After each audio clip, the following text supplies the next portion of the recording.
Hello friends, welcome to Shri রান্নাঘর। আজ আমি বানাচ্ছি সর্ষে বাটা দিয়ে পাবদা মাছের ঝাল। এর জন্য আমি পাবদা মাছগুলোকে নুন হলুদ মাখিয়ে কিছু সময় রেখে দিয়েছিলাম। এবার এগুলো আমি সর্ষের তেলে ভেজে নেব। মাছগুলো আমি ভেজে নিয়েছি।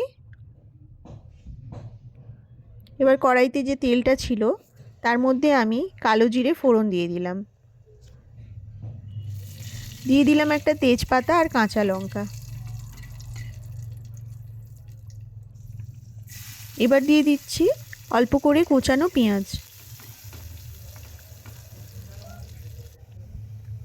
দিয়ে দিলাম রসুন বাটা, আদা বাটা আর একটু জিরে বাটা।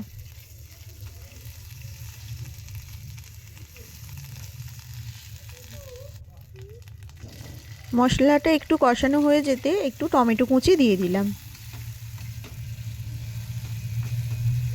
টমেটো কুচি দেওয়ার পর কিছু সময় ঢাকা দিয়ে দেবো যাতে টমেটোটা একটু নরম হয়ে যায়। এরপর আমি দিয়ে দিচ্ছি হলুদ গুঁড়ো, কাশ্মীরি লঙ্কা গুঁড়ো আর দিয়ে দিচ্ছি সামান্য পরিমাণে লবণ।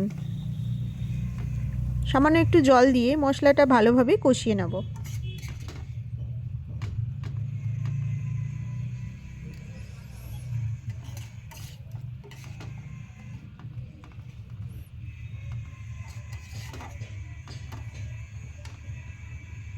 মশলাটা কষানো হয়ে গিয়েছে, এবার আমি জল দিয়ে দিচ্ছি।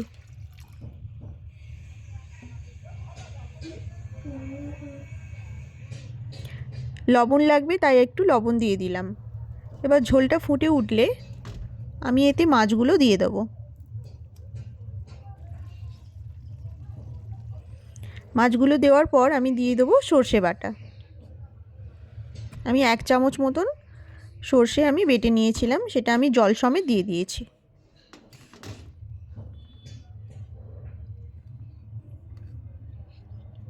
সর্ষে বাটা দেওয়ার পর ভালোভাবে এটা আমি ফুটিয়ে নেব। ঝোলটা ফুটে উঠেছে। আমি একটা মাছ অন্তুর জন্য তুলে রেখেছি ঝাল ছাড়া এটা।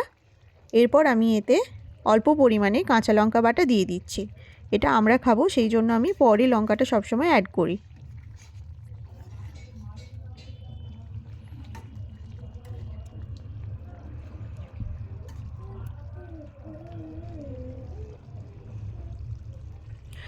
ঝোলটা অনেকটা কমে যেতে আমি ওপর থেকে ধনেপাতা কুচি ছড়িয়ে দিচ্ছি।